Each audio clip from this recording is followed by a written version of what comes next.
Hello વિદ્યાર્થી મિત્રો, આજે આપણે આગળ વધીએ સ્વાધ્યાય 8.1 ના 10મા દાખલાથી. 10મો દાખલો છે દ્વિપદી પ્રમેયનો ઉપયોગ કરીને આપણે 1.1 ની 10,000 ઘાત અથવા 1000 પૈકી કઈ સંખ્યા મોટી છે તે શોધવાનું છે, નક્કી કરવાનું છે. મિત્રો વિચારો છે કે 1.1 ની 10,000 ઘાત કેટલી સંખ્યા બને, કેવડી સંખ્યા બને. આપણે તો નક્કી કરવાનું છે ને કમ્પેરીઝન કરવાની, સરખામણી કરવાની 1000 સાથે. 1000 અને 1.1 ની 10,000 ઘાતમાં કઈ સંખ્યા મોટી છે તે આપણે જણાવવાનું છે. આમ સામાન્ય રીતે તો એવું લાગે ને કે 1.1 એટલે એની જ્યારે 10,000 ઘાત કરીએ તો એ કેવી સંખ્યા બને, કેટલી સંખ્યા બને. એનો જવાબ શું આવે? સામાન્ય રીતે તો સાદો નિયમ તો એવો છે કે પોઈન્ટ વાળી સંખ્યા હોય ને એની ઘાત આવે એટલે નાની સંખ્યા બને. પણ હવે 1.1 છે, આમ 1 ની 10,000 ઘાત કેટલી થાય? 1 ની 10,000 ઘાત એક જ થાય, હે ને? 1 ની 10,000 ઘાત એક જ થાય. પણ આપણે તો 1.1 ની 10,000 ઘાત વિચારવાનું. તો સામાન્ય રીતે આમ કન્ફ્યુઝન પેદા થઈ જાય કે શું હશે. તો આ કન્ફ્યુઝન દૂર કરી શકાય છે દ્વિપદી પ્રમેયની મદદથી. કેવી રીતે જોઈએ કે આપણે અહીંયા લેશું બાદબાકી લેશું 1.1 ની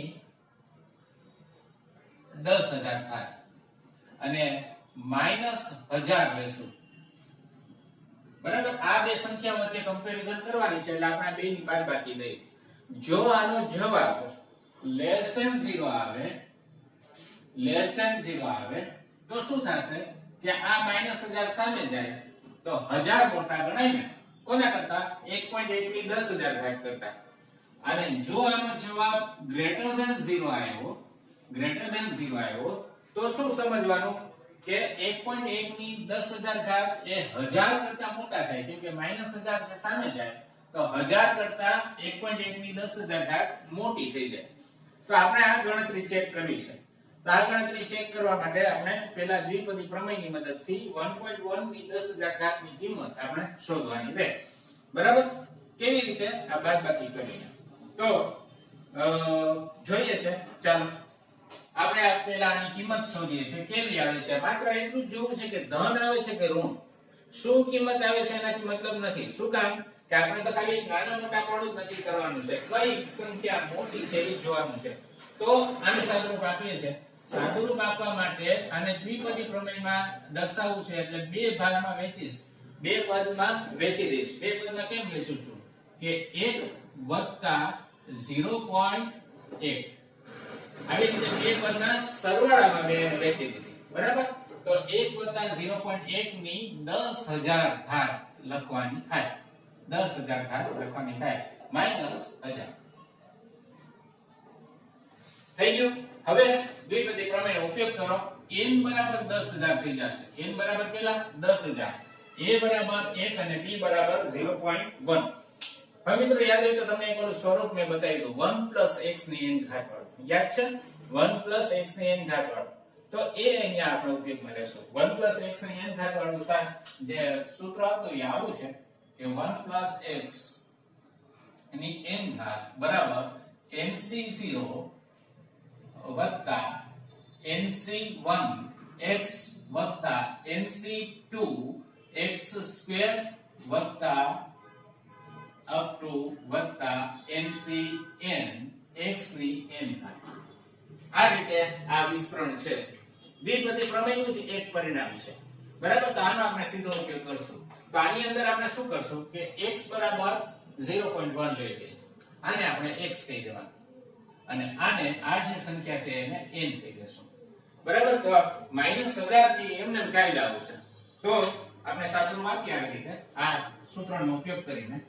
તો 10,000 C0 આવી રીતે થયું. આપેલું તો n બરાબર 10,000 છે પ્લસ 10,000 C1 અને x બરાબર છે 0.1 એટલે અહીંયા લખશું 0.1 પ્લસ પાછા 10,000 C2 અને x બરાબર છે 0.1 એનો વર્ગ પ્લસ 10,000 c3 અને x બરાબર છે 0.1 નો ઘન plus up to plus 10,000 c 10,000 છેલ્લું પદ આવે ને NCN અને 0.1 ની કેટલી ઘાત 10,000 ઘાત n ઘાત છે એટલે 10,000 ઘાત અને માઈનસ આ 1000 તો ખરા જ આ જે 1000 છે ઈ તો લખવાના જ એટલે માઈનસ 1000 બરાબર આને દર્શાવી. હવે આનું સાદુરૂપ આપીએ.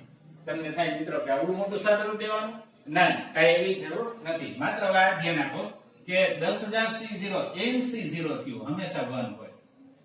ગમે ત્યારે nc0 હંમેશા 1 હોય. એની કાઈ પણ કિંમત લઈ લો આપણે nc0 ની કિંમત 1 બતાવી છે. એવી જ રીતે nc1 હંમેશા n હોય. nc1 હંમેશા n હોય તો n બરાબર 10,000 છે તો આનો જવાબ 10,000 આવશે. બરાબર અને ગુણાકારમાં 0.1. હવે આમ આપણું સ્માર્ટ વર્ક કરવાનું થોડું બહુ લાંબી ગણતરી ના કરાય. થોડુંક સ્માર્ટ વર્ક કરી લે. આપણે તો કમ્પેરિઝનમાં જોઈએ છે ને કે આ ધન આવે કે ઋણ એટલું જોવે ને બરાબર ને અને 1000 સાથેની કમ્પેરિઝન છે ને તો હવે તમે વિચારો કે આ 10,000 છે 10,000 ગુણ્યા 0.1 એટલે 1000 થાય ને 10,000 ગુણ્યા 0.1 એટલે આ 1000 થશે. તો આ બધી બાકીની ગણતરી કરવાની જરૂર નથી. આ જુઓ આટલો જ સરવાળો 1000 વત્તા 1 થઈ ગયો એટલે 1001 થઈ ગયો. બરાબર 1001 થઈ ગયો અને હજી આ તો ઉમેરાય છે પાછું. આ કિંમત તો ધન સંખ્યા જ થશે. જેટલી પણ આવશે ધન જ આવશે એ આમાં ઉમેરાશે એટલે આ હજી મોટી થશે. તો સાદી રીતે વિચારો તો હવે 1000 બાદ કરો તો આ સંખ્યા કેવી આવશે? ધન જ આવશે ને બરાબર ને. તો આપણે હવે આગળની ગણતરી કરવાની જરૂર નથી. માત્ર પ્લસ ધન સંખ્યા લખી નાખો બાકીની ધન સંખ્યા.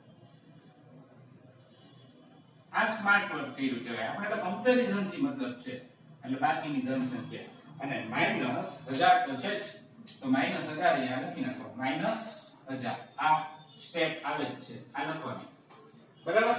તો હવે આ લખતી વખતે યાદ રાખજો આ બે ભેગું ન થઈ જાય.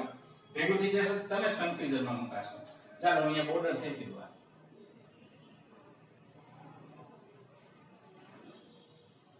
આવી રીતે છે. તો હવે આ કિંમત થશે એ 1001 થઈ જશે ને આ 1000 થાય 1 વત્તા 1000 અને પ્લસ બાકીની ધન સંખ્યા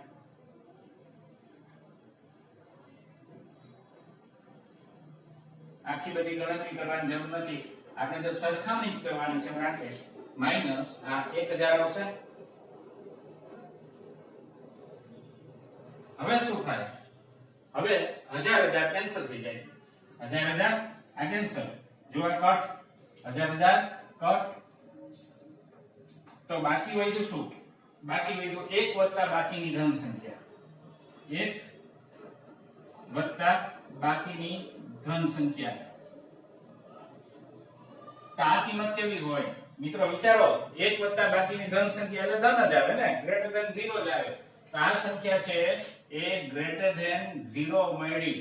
ગ્રેટર ધેન 0 મળી એનો મતલબ એવું થયો કે તમે જે શરૂઆતમાં પદ લીધું હતું બાદબાકી વાળું. શું લીધું હતું બાદબાકી વાળું પદ? આ લીધું હતું બરાબર. તેથી તમે આમ કહી શકો કે 1.1 ની 10,000 ઘાત માઈનસ 1000 ઘાત ગ્રેટર ધેન 0 થયું. તો આ માઈનસ 1000 સામે જાય તો 1.1 ની 10,000 ઘાત ગ્રેટર ધેન 1000 થઈ. બરાબર. તો આ સ્પષ્ટ ગણતરી સાથે તમે જવાબ આપ્યો કે 1.1 ની 10,000 ઘાત અથવા 1000 પૈકી કઈ સંખ્યા મોટી છે. તો જવાબ તમે સ્પષ્ટ રીતે આપી શકો છો કે અહીં 1.1 ની 10,000 ઘાત અથવા 1000 પૈકી કઈ કિંમત મોટી 1.1 જો આમ લાગતું હતું 1.1 નાના હશે 1.1 ની ઘાત વાળું પદ નાનું હશે એવું લાગતું હતું પણ ખરેખર ઊંધું થયું આ મોટી સંખ્યા થાય મોટી છે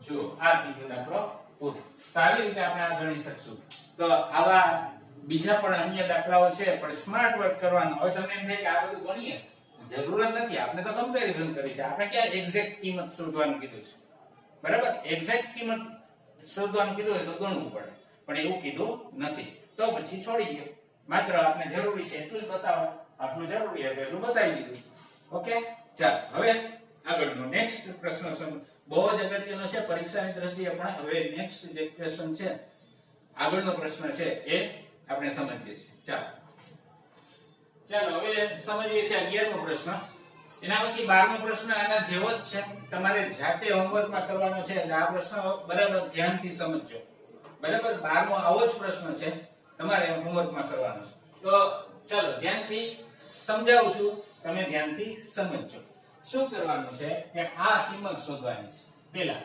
a + b ની 4 ઘાત - a - b ની 4 ઘાત આ શોધવાનું અને તે પરથી આ ની કિંમત શોધવાનું મૂલ્ય શોધવાનું તો પહેલા આની ગણતરી કરવી પડે તો એ ગણીએ પહેલા અહીં a + b ની 4 ઘાત - a - b ની 4 ઘાત બરાબર હવે જો આમાં પણ દ્વિપદી પ્રમેય લાગુ પડશે આમાં પણ લાગુ પડશે આમાં પ્લસ વાળું લાગુ પડશે આમાં માઈનસ વાળું લાગુ પડશે બરાબર તો આમાં આપણે જોઈએ છે પહેલા આ પદનું હું વિસ્તરણ લખું છું 4c0 a ની 4 ઘાત b ની 0 ઘાત પ્લસ 4c1 a ની 3 ઘાત b ની 1 ઘાત પ્લસ 4c2 a નો વર્ગ b નો વર્ગ પ્લસ 4c3 a ની 1 ઘાત b ની 3 ઘાત પ્લસ 4c4 a ની 0 ઘાત b ની 4 ઘાત ચાલો આ જે મળ્યું પેલું પદ છે એ પેલા કૌંસનું વિસ્તરણ થયું બરાબર હવે માઈનસ આ બીજા કૌંસનું વિસ્તરણ કરીએ છીએ તો બીજા કૌંસનું વિસ્તરણ a - b ની 4 ઘાત માટે છે તો આપણે ધ્યાનમાં રાખ્યું હતું કે અયુગ્મ ઘાત વાળું પદ આવે તો એ માઈનસ લખવાનું બરાબર આટલો સ્ક્વેર છે વિસ્તરણમાં તો એ દર્શાવીએ 4c0 a ની 4 ઘાત b ની 0 ઘાત હવે અયુગ્મ આવશે માઈનસ લખો 4c1 a નો ઘન b ની 1 ઘાત પાછું યુગ્મ આવશે એટલે પ્લસ લખવાનું 4c2 a નો વર્ગ b નો વર્ગ પાછું અયુગ્મ આવશે એટલે માઈનસ લખવાનું 4c3 a ની 1 ઘાત b ની 3 ઘાત પાછું યુગ્મ આવશે પ્લસ 4c4 a ની 0 ઘાત b ની 4 ઘાત ચાલો આ પણ થઈ ગયું શું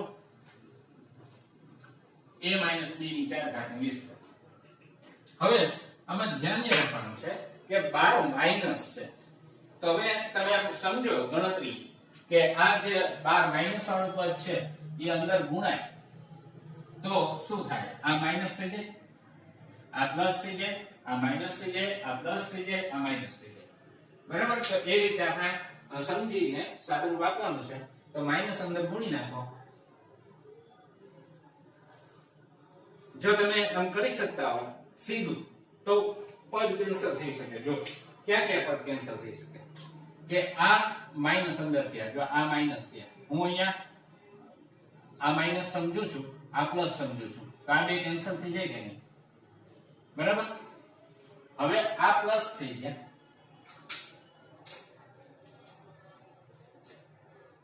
આ બે પ્લસ થઈ ગયા તો આ બે વખત આવે માઈનસ માઈનસ પ્લસ તો આ બે વખત આવે તો આપણે અહીંયા બે વખત આમ લખીએ બે વખત 4c1 a નો ઘન b ની 1 ઘાત બરાબર પછી અહીંયાથી આ માઈનસ ગુણ્યા પ્લસ એટલે આ માઈનસ થયું આ પ્લસ છે તો 4c2 વાળું પદ કેન્સલ થઈ જશે બરાબર એટલે હવે આ પદ આવશે તો માઈનસ માઈનસ આ પ્લસ, તો આ પદ પણ 2 વખત આવશે એટલે 2 ગુણ્યા 4c3 a ની 1 ઘાત b ની 3 ઘાત આવું થાય. અને આ પાછું માઈનસ આવશે કેમ કે માઈનસ અહીંયા અંદર ગુણાય એટલે આ માઈનસ થઈ જાય એટલે આ બે કેન્સલ થાય, બાકી વધ્યું આપણું. તો આ બે પદ વધ્યા બરાબર. તો આવી રીતે આ બે વખત આવી રીતે વધે છે. બે કોમન કાઢી લ્યો અને સાદુરૂપ આપો તો 4c1 એટલે 4a³ b પ્લસ આમાંથી બે કોમન નીકળી ગયા છે 4c3 એટલે 4 અને ab³ હવે જો વધારે આપણે ગણવું હોય તો હજી આમાંથી 4 કોમન નીકળે, a અને b પણ કોમન નીકળે એટલે 4 દુ ને 8 થાય 12, ab કોમન નીકળે તો કૌંસમાં વધે a² + b². તો આ એનું સાદુરૂપ આવ્યું. તમને જે પહેલું પદ શોધવાનું કીધું તો એ આવી ગયું. કેટલું આવ્યું? 8ab ગુણ્યા a² + b². તો આ જે પહેલો જવાબ છે એ થઈ ગયો આન્સર 1. હવે તમને એમ કીધું છે કે આની તે પરથી એટલે આ મેળવ્યું એના પરથી આ કિંમત શોધવાની. તો શોધીએ. ચાલો હવે શું કરવાનું છે? અહીંયા આપણે આ ગણીએ છીએ. તો √3 પ્લસ √2 ની 4 ઘાત માઈનસ √3 માઈનસ √2 ની 4 ઘાત આનું મૂલ્ય શોધ્યું છે.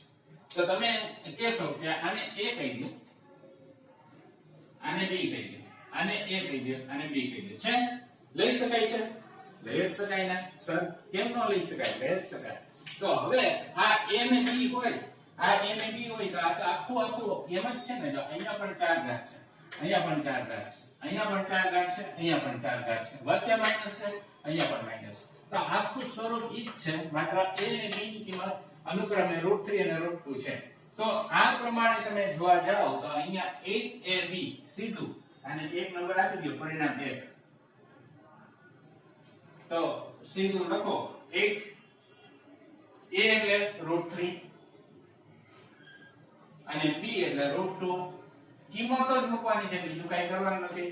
અને a એટલે √3 અહીંયા વર્ગ છે, જુઓ વર્ગ છે એટલે લખશું વર્ગ પ્લસ √2 b એટલે √2 અહીંયા પણ વર્ગ છે, જુઓ લખાઈ ગયું. હવે આનું સાદુરૂપ આપો એટલે √3 ગુણ્યા √2 એટલે √6 થાય, વર્ગમૂળની અંદર ગુણાકાર થાય એટલે 8 વર્ગમૂળમાં 3 ગુણ્યા 2 બંને વર્ગમૂળ છે એટલે બંને વર્ગમૂળનો ગુણાકાર આવી રીતે થાય. અને અહીંયા કૌંસમાં આવશે √3 નો વર્ગ 3, √2 નો વર્ગ 2 અને વચ્ચે પ્લસ. તો આ 3 ને 2 5 થાય, 3 ને 2 5, 5 × 40 અને આ થાય √6. તો આ આપણો જવાબ બીજો. આ આપણો જવાબ બીજો થઈ ગયો. દાખલો પૂરો. આવા દાખલા જેડબલ માં પણ આવે છે અને અન્ય કોઈ કોમ્પિટિટિવ એક્ઝામ હોય તો એમાં પણ પૂછાય. યાદ રાખજો, આપણી પરીક્ષા માટે તો ઇમ્પોર્ટન્ટ છે જ, પણ અન્ય આવી કોઈ પણ કોમ્પિટિટિવ એક્ઝામ હોય તો એમાં પણ પૂછાય છે, એટલે આ ધ્યાનમાં રાખવાનું. ચાલો નેક્સ્ટ આપણે સોલ્વ કરીએ છીએ. હવે આ પણ ઇમ્પોર્ટન્ટ ક્વેશ્ચન છે, ઘણી વખત પૂછાયેલો છે બરાબર. આપણે એને કેવી રીતે સોલ્વ કરવાનું એ સમજવાનું છે. શું કીધું કે બતાવો કે ધનપૂર્ણાંક n માટે એટલે n belongs to n છે, પ્રાકૃતિક સંખ્યા છે, અમે એ જ છે આપણા અભ્યાસક્રમમાં એ જ છે. તો 9 ની n+1 ઘાત -8n એ 64 વડે વિભાજ્ય છે. શેના વડે? 64 વડે. તો કોઈ પણ પદ કઈક સંખ્યા વડે વિભાજ્ય હોય તો એમાં બને શું? ધારો કે તમને એમ કીધું હોય કે 100 છે એ 5 વડે વિભાજ્ય છે, તો 100 છે 5 વડે વિભાજ્ય છે તો 100 ને 5 વડે ભાગશું આપણે તો 20 જવાબ આવશે બરાબર. તો હવે આને તમે આમ લખી શકો 5 ગુણ્યા m. તો આમ લખો 5 ગુણ્યા m એટલે કે 5n લખો તો એનો મતલબ એમ થયો કે 100 એ 5 વડે વિભાજ્ય છે અને ભાગાકાર કર્યા પછી શું કિંમત આવે એ ખબર નથી. કઈક કિંમત તો હશે, ભાગાકાર કર્યા પછી કઈક કિંમત હશે.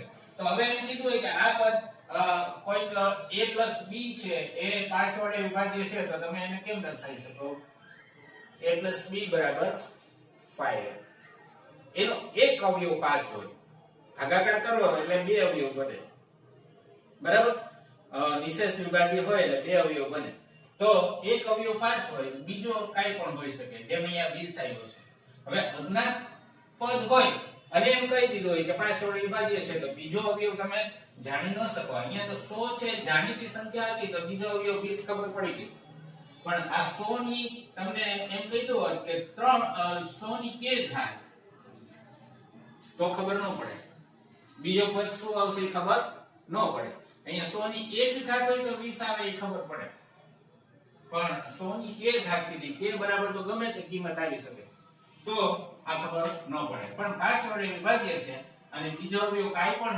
પણ અવયવ છે એને આપણે ધારી લેવાનું તો 5m થાય તો ગમે ત્યારે અજ્ઞાત પદ આવી રીતે એમ કીધું હોય કે આ અજ્ઞાત પદ છે 9 ની n+1 ઘાત -8n -9 એ 64 વડે વિભાજ્ય છે તો એના માટે આપણે શું લખી શકીએ એના માટે આપણે લખી શકીએ કે 9n+1 -8n -9 આ 64 વડે વિભાજ્ય છે એટલે 64 અને ગુણાકારમાં m જ્યાં m એ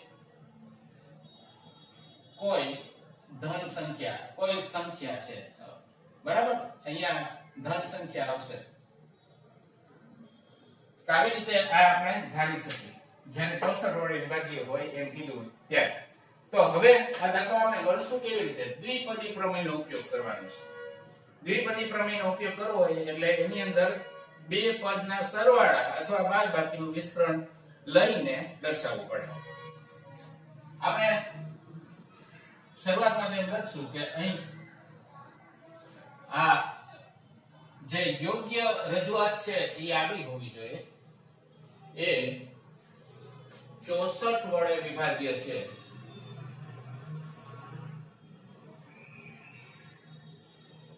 તેથી આમ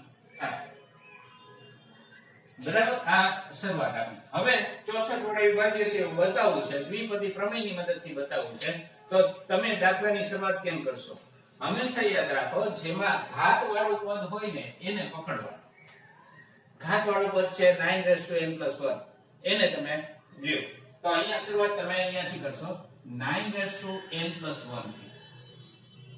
બરાબર 9n+1 હવે એના બે ભાગ પાડવા છે કોના આધારમાં 9 છે તેના તો 9 ના બે ભાગ પાડી શકો એમાં સહેલામાં સહેલો ભાગ 1+8 હંમેશા યાદ રાખો 1+8 સાદામાં સાદી ગણતરી થાય એવા બે ભાગ એક સાથે અથવા 100 સાથે મેં તમને અગાઉ પણ કહ્યું હતું એક પદ એવું લેવાનું જેમાં ઘાતની ગણતરી સહેલાઈથી થાય તો અહીંયા 9 ના ભાગ પાડવા છે તો 9 ના ભાગમાં એક પદ એક આવે 1 + 8 તો 1 ની ઘાતની ગણતરી સહેલાઈથી થાય બરાબર બીજું આપણે ઓલા દ્વિપદી પ્રમેયના જે પરિણામ ચર્ચા કરી હતી હમણાં આપણે ઓલો ઉપયોગ કર્યો 1+x ની n ઘાત વાળો તો એનો પણ ઉપયોગ કરી શકાય હવે બીજો ફાયદો શું છે કે 1+8 લેશું 8 1+8 લેશું એટલે 8 ની ઘાત વાળા પદ આવશે તો 8 ની ઘાત વાળા પદ આવે તો 8 ની 1 ઘાત 8 થાય 8 ની 2 ઘાત 64 થાય 8 ની 3 ઘાત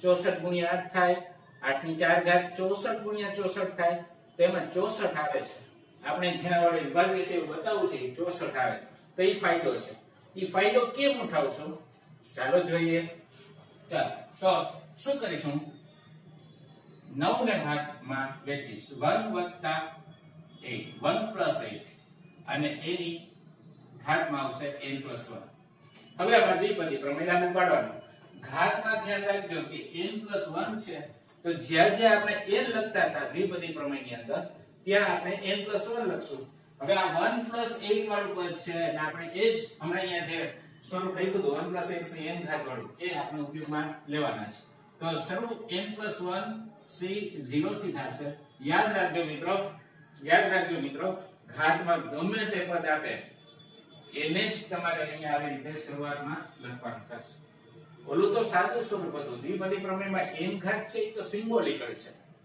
n ની જગ્યાએ કાઈ પણ હોય તો એ સૂત્રમાં n ની જગ્યાએ મૂકી દેવાનું બસ એટલું ધ્યાનમાં રાખજો.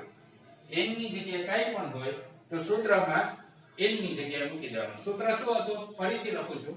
સૂત્ર આવું હતું કે 1 + x ની n ઘાત બરાબર nc0 વત્તા nc1 x વત્તા nc2 x² વત્તા અપ ટુ વત્તા ncn x⁻n.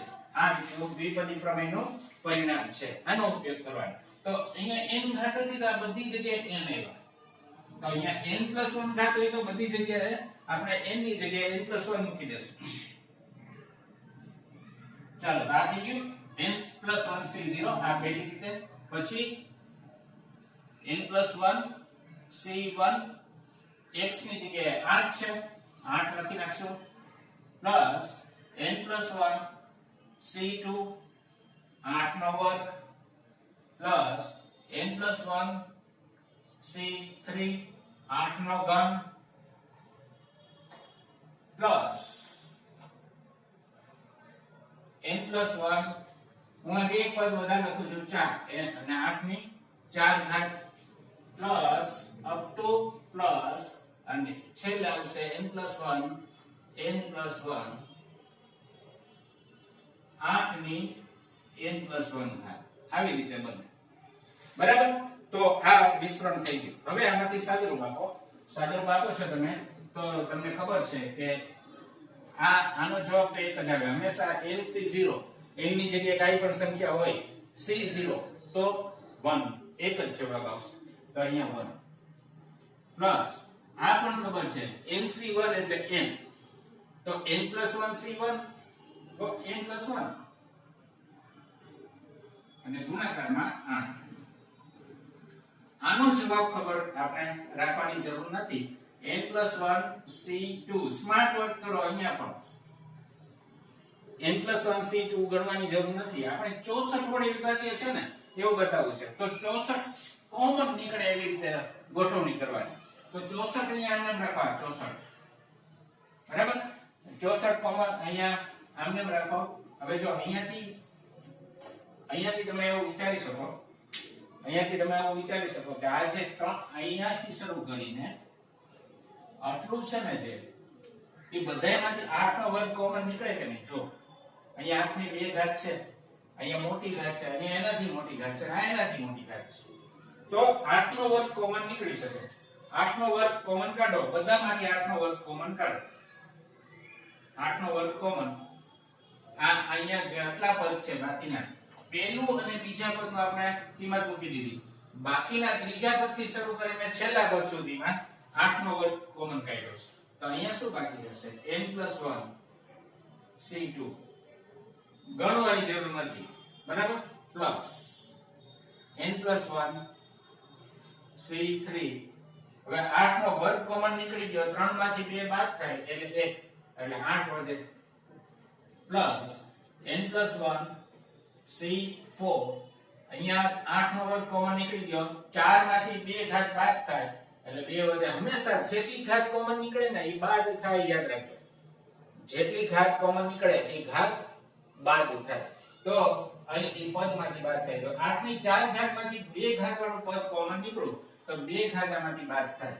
અને એમ જ plus up to plus n+1 cn+1 હવે 8 ની n+1 ઘાતમાંથી 2 ઘાત કોમન નીકળી તો 8 ની n+1 ઘાતમાંથી 2 ઘાત બાદ થાય. બસ પૂરું થઈ જશે. શું થઈ જશે? n-1. હવે આ કાઉન્સની કિંમત શું આવશે એનાથી આપણે કાઈ મતલબ નથી. આપણે તો બતાવવાનું છે 64 વડે વિભાજ્યું. તો 8 નો વર્ગ 64 આવી ગયું. હવે હું આગળ શું લખીશ કે આ જે પદ આવ્યું છે 9 ની n+1 ઘાત બરાબર આવ્યું છે. તો સાદુરૂપ આપતા 9 ની n+1 ઘાત બરાબર 1 પ્લસ આ 8 ગુણી નાખો 8n પ્લસ 8 * 8 અને પ્લસ આ 64 અને આ જે આખો કાઉન્સ છે એને m કહી દો. બરાબર. એને m કહી દો. કેમ કહી દો? m જ્યાં m બરાબર શું? તો કે આ કાઉન્સ મેં કાઉન્સ આખો લખી નથી શકતો પણ તમારે દર્શાવવાનું. આ કૌંસ છે એ, બરાબર, આ કૌંસ છે એ એમ બતાવે છે. આ તમારે ધ્યાનમાં રાખવાનું. અને એ ધન સંખ્યા છે. સમજાય ગયું? કેમ કે n ધન છે, ધન પૂર્ણાંક n, તો આ ધન સંખ્યા જ હોય. તો આવી રીતે તમારે આ દર્શાવી દેવાનું. તો આ m આપણે ધારી લઈએ છે. હવે શું થશે કે આ જે પદ આપણે જોતું કે એવું મળી ગયું. જુઓ છે આ 9 ની n+1 ઘાત, 8 ને 1 9 થઈ ગયા. આ 8 n ડાબી બાજુ આવે એટલે -8n, અને 8 ને 1 9 એ પણ ડાબી બાજુ આવે એટલે -9 બરાબર 64m. બરાબર, તો આ પરિણામ થઈ ગયું. તો આપણે એમ કહેશું જે થાય જે સા કરવું છે. સા કરવું છે એટલે સા કરવું છે એટલે સા કરવું એટલે ઓલી ચા કરવી એમ નહીં, સાબિત કરવું છે. બરાબર, સાબિત કરવું છે. તો આ થઈ ગયું. જો આવી રીતે મળી ગયું ને એવું પરિણામ. તો જે સાબિત થાય છે. ચાલો, તો આ દાખલો પૂરો થઈ ગયો. 13મો દાખલો ફિનિશ. બરાબર, મજાનો દાખલો હતો, ઇમ્પોર્ટન્ટ હતો. હવે આવા દાખલો ઉદાહરણમાં છે, તમે જાતે ગણજો. ઉદાહરણની અંદર જે સ્વાધ્યાય 8.1 ની ઉપર જે ઉદાહરણો આપેલા છે એ પણ તમે સોલ્વ કરજો. ઓકે, હવે નેક્સ્ટ છેલ્લો દાખલો છે સ્વાધ્યાયનો, એ ગણીને આજનો લેક્ચર પૂરો કરીએ. ચાલો, હવે 14મો દાખલો છે સાબિત કરવાનો. સાબિત શું કરવાનું કે સિગ્મા 3r ગુણ્યા NCR, જે r ની કિંમત 0 થી n છે, તો આનો જવાબ છે એ 4n થાય એવું આપણે સાબિત કરવાનું છે. તો આપણે મિત્રો સમજી ગયા છીએ કે સિગ્મા નું કામ શું? સરવાળો કરવાનો. તો સરવાળો કરીએ આપણે અહીંયાથી કે અહીં સિગ્મા r = 0 થી n 3r ગુણ્યા NCR. બરાબર, તો અહીંયા આપણે કિંમત લખતા જઈએ. આપણે આના બરાબર 4n સાબિત કરવું છે. તો r ની કિંમત લખતા જાઓ, 3 ની 0 ઘાત ગુણ્યા NC0 વત્તા 3 r ની કિંમત 1 લ્યો, વારાફરતી એક એક આગળ વધારતા જવાનું, n સુધી લેવાનું છે, ગુણ્યા NC1. યાદ રાખજો મિત્રો, આ ખાલી r ની કિંમત માટે જ છે, એટલે n તો એ જેમ છે એમ જ રહેશે, n ની કિંમત ફેરફાર નહીં થાય. અહીંયા r છે બે જગ્યાએ છે, એ બે જગ્યાએ r ની કિંમત જ ફેરફાર થશે. એક r અહીંયા છે અને એક r અહીંયા છે. આ r ની કિંમત આ અહીંયા મૂકવાની થશે. તો આપણે એ રીતે લખતા જઈએ છીએ, પ્લસ 3 ની 2 ઘાત, r જ્યાં છે ત્યાં જ કિંમતો મુકાશે, ગુણ્યા NC2 પ્લસ 3 ની 3 ઘાત ગુણ્યા NC3 plus up to plus 3 ની n ઘાત. જો હવે આ તો કન્ટિન્યુ n સુધી આવશે, ઘણી બધી સંખ્યા આવે, અનંત સંખ્યા આવે, તો બધી આપણે લખી શકતા નથી, એટલે મેં પ્લસ ડોટ ડોટ ડોટ કરીને છેલ્લું પદ લખી નાખું છું, એટલે NCN આવી રીતે. બરાબર, તો આ સિગ્મા સ્વરૂપમાં જે પદ આપ્યું છે એને તમે છૂટું પાડીને સરવાળામાં લખો છો આવી રીતે. તો હવે આ જે કિંમત આવી છે આ બધી એને આપણે દર્શાવી, ગોઠવીને દર્શાવી, એ બધી પ્રમેય સ્વરૂપમાં દર્શાવી. તમને યાદ હોય તો મિત્રો કે આ જે આ પ્રકારનું પદ છે ને એ આપણે આને આવી રીતે સમજીએ છીએ. તો આપણે જે સંકેતમાં યુઝ કર્યો તો એવી રીતે આને ગોઠવી દઈએ તો કેવી રીતે હતું કે આ આપણે આમ લખીએ છીએ NC0, આ NC0 આવી રીતે, અને 3 ની 0 ઘાત વત્તા આને આપણે NC1 આમ લખીએ છીએ, તો NC1 અને 3 ની 1 ઘાત વત્તા આ પેલા લખીએ NC2. તમે કોઈ પણ આને આ સંકેત તમને ફાવતો હોય તો લખી શકો છો, એમાં કઈ વાંધો નથી. NC2 NC3 એવી રીતે C વાળા સંકેત તમે લખી શકો છો. તો NC2 3 square plus NC3 3 cube plus up to plus NCN 3n આવી રીતે બની. હવે આ જે સ્વરૂપ છે ને એ આપણા પેલા 1 x ની n ઘાત વાળા પદ જેવું છે. જો 1 પ્લસ x ની n ઘાત નું સ્વરૂપ કેવું હતું? આવી રીતનું હતું કે nc0 પ્લસ nc1 x ની 1 ઘાત પ્લસ nc2 x નો વર્ગ, એવી રીતે કન્ટિન્યુ છેલ્લે ncn x ની n ઘાત. આ જ સ્વરૂપને આપણે આજે ત્રીજી વખત ઉપયોગ કરીએ છીએ. તો આ રીતે આપણે દર્શાવીએ તો આ સરખામણી કરો કે આ nc0 આની અહીંયા મેં લખ્યું નથી પણ x ની 0 ઘાત હોય, અહીંયા શું હોય? x ની 0 ઘાત હોય. તો આ x ની જગ્યાએ 3 દેખાય છે. 3 x ની જગ્યાએ દરેક જગ્યાએ જો x ની જગ્યાએ 3 દેખાય છે. બરાબર? ને nc0 nc1 nc2 nc3 up to ncn તો છે જ. તો x ની જગ્યાએ 3 દેખાય છે, મતલબ આની સાથે સરખામણી કરો તો x બરાબર 3 કહેવાય. તો x બરાબર 3 તમે અહીંયા મૂકી દો. તો આનું જે પદ છે એ આમ ડાબી બાજુથી જમણી બાજુ સરખામણી કરીને x બરાબર 3 લઈને કરવાનું છે. તો આપણે લઈએ તો અહીંયા શું થશે? 1 પ્લસ 3 ની n ઘાત થશે, એટલે કે 4 ની n ઘાત. તો આમ આ LHS થઈ ગયો. LHS એટલે કે ડાબી બાજુ થઈ ગયો. તો આ RHS આવી ગયું. તો LHS બરાબર RHS સાબિત થાય છે. તો ચાલો આ સ્વાધ્યાય અહીંયા પૂરું થાય છે. આ વિડિયો અહીંયા આપણે પૂરો કરીએ છીએ.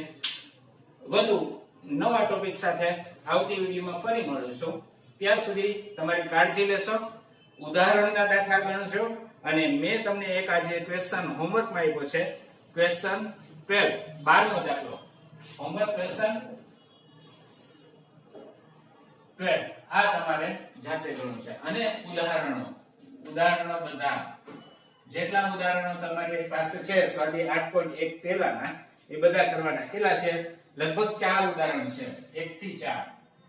આ તમારે ગણવાના છે. ઓકે, તો ચાલો અહીંયા સુધી આપણે રાખીએ છીએ. આવતી વિડિયોમાં ફરી મળીએ છીએ. ત્યાં સુધી આવજો. ટાટા.